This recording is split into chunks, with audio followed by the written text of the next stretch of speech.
क्या आप खोया और मावा बिजनेस में समय और लागत बचाना चाहते हैं?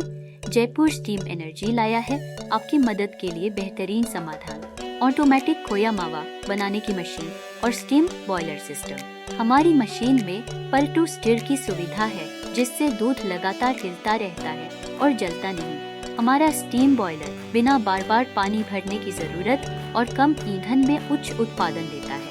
अब अपने बिजनेस को अगले स्तर पर ले जाएं। आज ही कॉल करें जयपुर स्टीम एनर्जी।